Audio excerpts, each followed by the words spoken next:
Welcome back to another Pen Talk. Thanks for tuning in. Thanks for choosing to watch my channel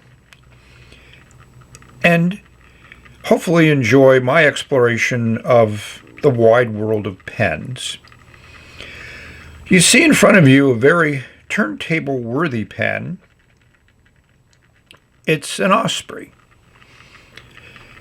It's the Milano.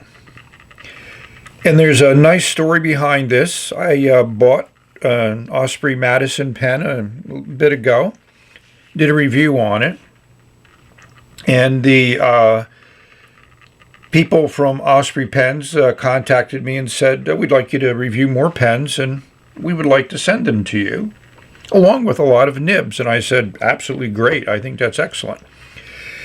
I really enjoyed the Madison.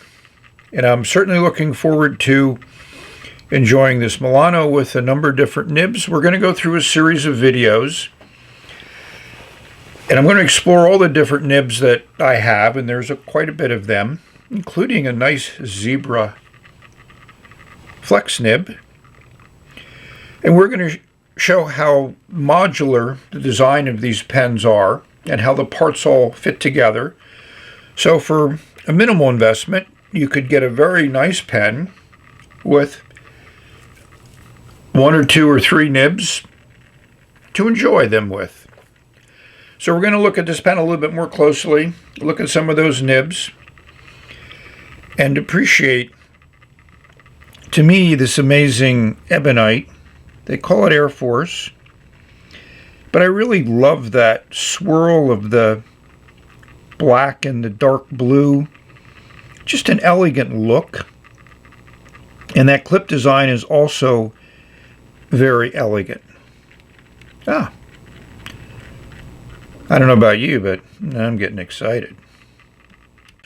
I'm excited to announce that Osprey is offering a discount to my viewers.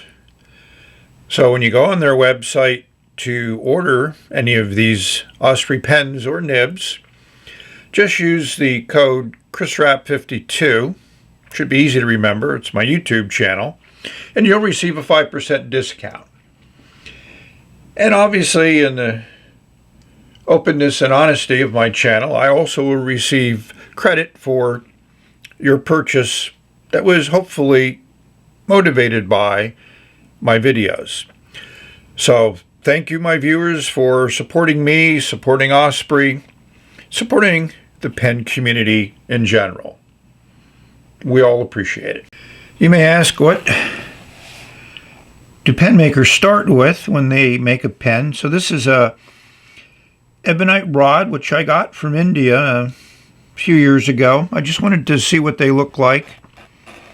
This is also a similar color as the Milano has, but just slightly different. So one of the nice things about ebonite, it's kind of almost like a natural material. There's going to be a lot of variation in it. But with the right craftsman, you can turn that into a beautiful looking pen. Raw material, finished product.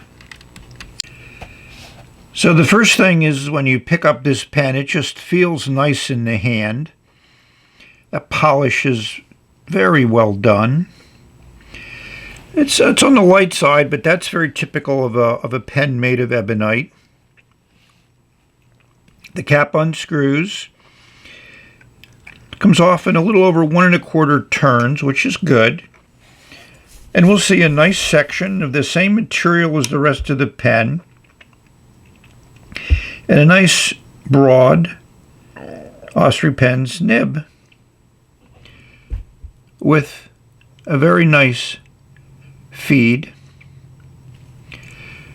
I just like the look of this pen.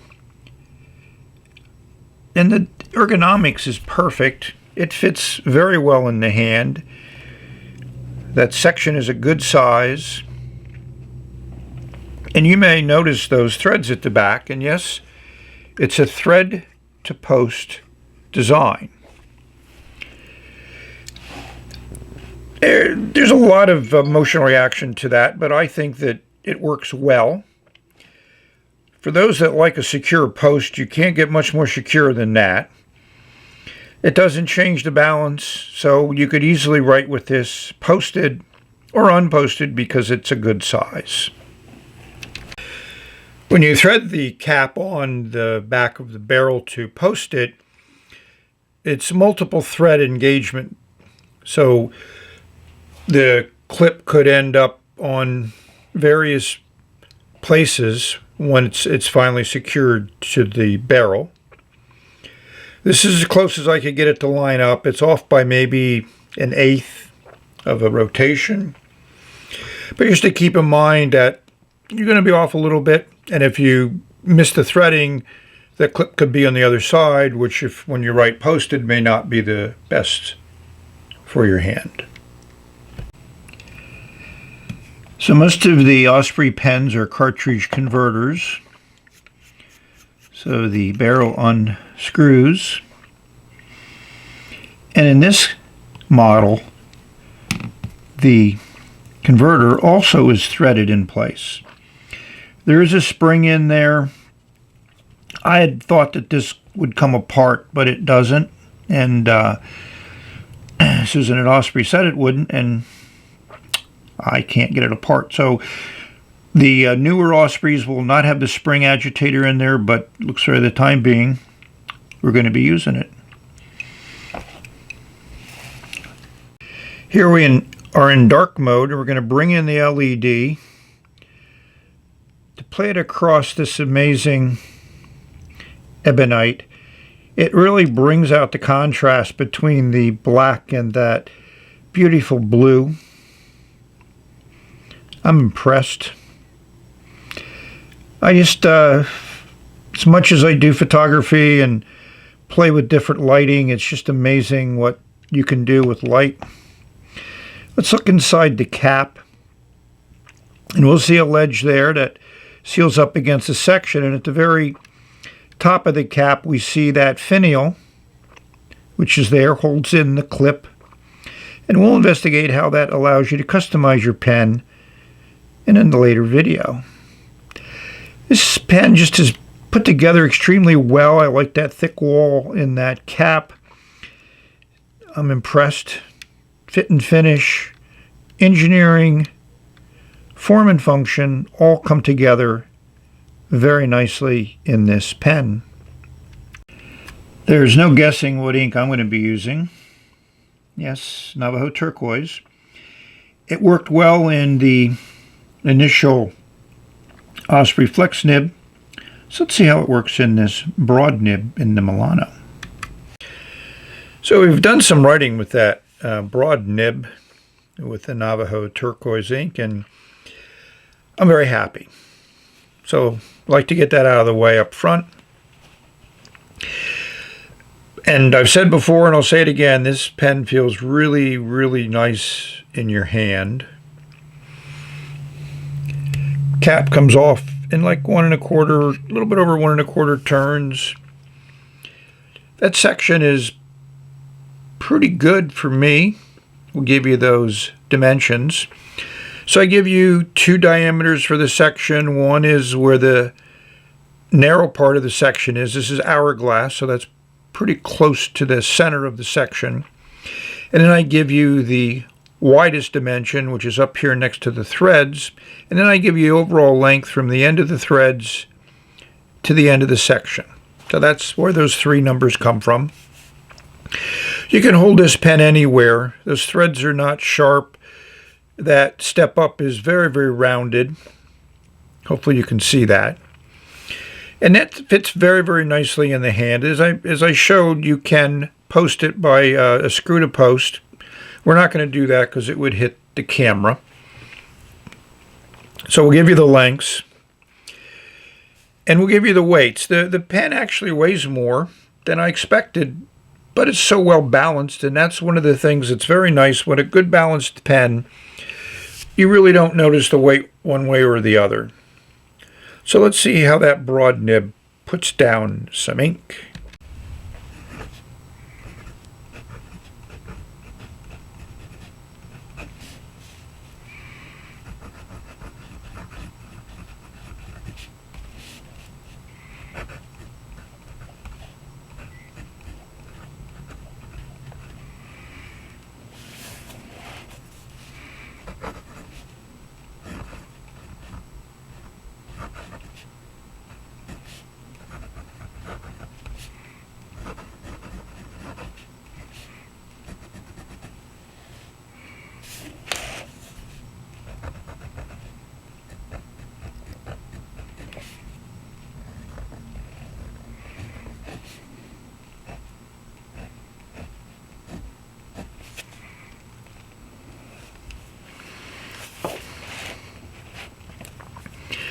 So this is a very nice nib. I like it. And it has a nice stubby type of a quality to it. It's stiff, but when you see the horizontal strokes are fairly thin, and the vertical strokes with no pressure are in your broad category. A little bit of pressure and it opens up, and you can actually railroad it if you write too fast, but it's not something you're going to be doing and not something this nib is designed for. It is a very smooth nib, which is what you would expect with a nice amount of tipping material on it. And as a stub, it has nice rounded edges, so it's not scratchy at all. So let's rate this pen with this broad nib, and I'm going to give it a 9.6. Gets one check for the nib, gets one check for the design, the build, and the look. I just like it. And it gets a check for ergonomics because it feels great in the hand. So now we're going to try some other nibs. As I mentioned, Osprey makes 22 different nibs, at least from my count.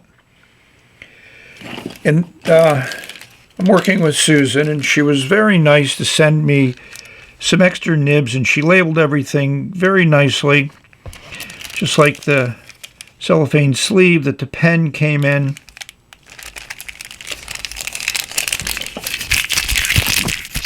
Some cellophane for you ASMR people. So we're going to go for the extra fine and then the medium. And these just screw in and screw out. They're nib assemblies. They send them with this nice little cover on them, so that's really good. The other thing that's nice is all the nibs are marked. So it's very easy to figure out which nib you have. And you can also look and see how that tipping material varies between those two nibs. And very consistent with that feed that they have.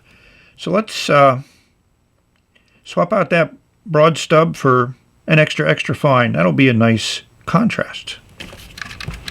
So I need to give you a word of advice. When you swap out the nib, you take off the converter because it's attached to the back of that nib assembly. Make certain that you draw down the converter.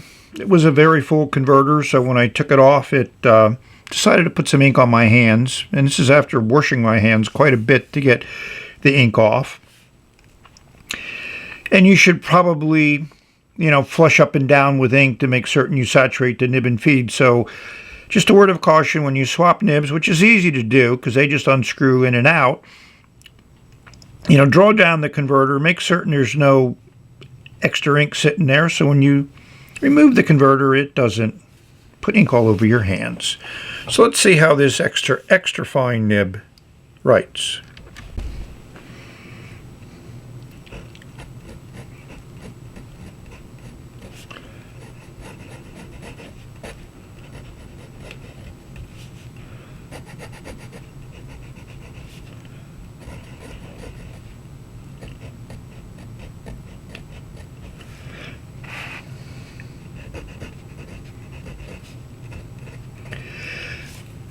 You that follow my channel know that I'm not an extra fine liker, but this is a phenomenal extra fine nib.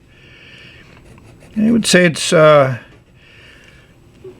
more like an extra fine Western or a fine Japanese, but it certainly is a nice fine line.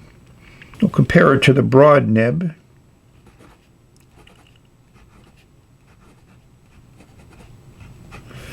It is definitely a much finer line. And it is smooth. I mean, for an extra fine nib, this is about as smooth as they get. It is effortless to write with. So that 9.6 I would put up to a 9.7 with this nib. Just because an extra fine is hard to get it to write this nicely. This is a stiff nib. They make flex nibs, so not a nib you want to push. But so far my experience with nib number 2 is extremely satisfying. And I'm going to remember to draw down that converter, and we're going to swap in the medium nib. So I just wanted to show, when I draw down the converter, you can see there's a nice bunch of air there between the ink and the section. And as I drew down the ink, as you can see it pulling ink out of there. So when I remove the nib, hopefully we don't have as much ink on my fingers.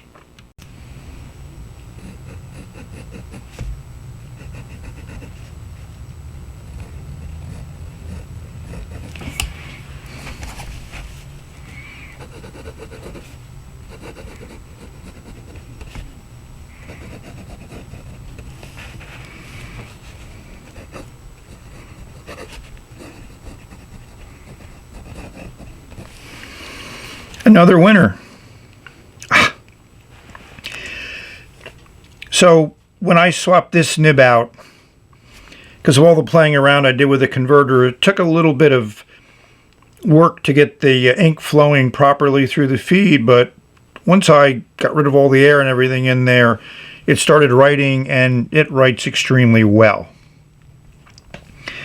So with 3 different nibs in this pen, all of them write extremely well. I'm very, very pleased. So let's explore a little bit the Osprey website to see how you could configure a pen with different nibs. Let's just take a look at another interesting feature of the Osprey pens. Is notice how that feed has that concave bit there. Something I don't think I've ever seen on another pen, which really allows you to grip it very nicely and pull out the nib and feed. Now this has been flushed and soaked, and as you can see, there's still some blue ink left on there. So again, a great design, something that, when I clean out a pen, I love to pull the nib and feed because there's always going to be a little bit of ink left in there. And I like to put my pens away absolutely clean. It's just a standard injection molded feed, but so far they've been working very, very well. And you're not going to bend any of those fins. Hear that, pen BBS? Yes, my fingers are still inky. Another thing that I appreciate about what Osprey has done with design is that's a keyed nib collar. So you can see that ledge there. So the nib just fits in one spot, which I tend to like because when you're reassembling it, it just gives you that secure feeling that you're going in the right direction. So if you put that, it slides right in. If you try to push it in any other way, it doesn't work. And don't force it. Rule number 1 of working with pens, don't force it. And that just slides in, and as you can see, it lines up right away. Again, the more I explore these pens, the more I appreciate the details that they've done. As we explore the website, and here's what the front page of the website looks like, nicely done. Unfortunately, the Milano AirForce is currently sold out, but hopefully there'll be one in soon. You can always leave a message, and Osprey will let you know when they're back in stock. You can order it with a standard nib, and here are some options on the standard nib that you can get, which is a very large range. Or you could order it with a flex nib, and here's an example of those. So it's really great that you have all these options of nibs. And if you order it with 2 nibs, which is an option you can do, it'll increase the price of the pen, but then you get 2 nibs. And as you can see, it's easy to swap it in and out because it's a complete unit, including a converter. Here's a description of their nib units, which I think are great. They've done a lot of design work and making it work and making you able to have all of these choices of nibs and use them in basically all of the pens that they sell. So that's great. I think it's kudos to Osprey for what they've done. Well, we've come to the conclusion of this first video in my Osprey series. Tongue twister there. So I think we start out with a really, really nice pen. Next up in this series, we'll be converting this from a silver trim with a silver nib to gold trim with a gold nib. So it should be interesting to see how that changes the look of the pen. And it's also nice having a choice of hardware and nib color to accessorize your pen. We're also going to be exploring in a subsequent video this Scholar pen, which was sent to me. And again, we'll explore swapping nibs. I just find it very nice, all the little details, the fact that that has a nice engraving on the clip. Yeah, it's a unscrew. Yeah, this is a lower end pen, but still has those same great nibs that you can find on the higher end Milano. And I appreciate the fact that they give us pen lovers a lot of choices. So we're coming to the conclusion, and I would thank all of you for watching. You know, this was a fairly long video, but it could have been a lot longer. So we're going to break it up and show you different bits and pieces, and hopefully you enjoy this exploration of a pen company that I think deserves some attention. Hope all of you are safe, healthy, and happy. Enjoying your pens. Finding a pen that you like that puts down a great line on paper. I certainly do. And I enjoy sharing the pens that I find with you. That concludes this video. We've reached the end. And we're going to say bye. But we'll be back soon. Really nice line. Excellent writer.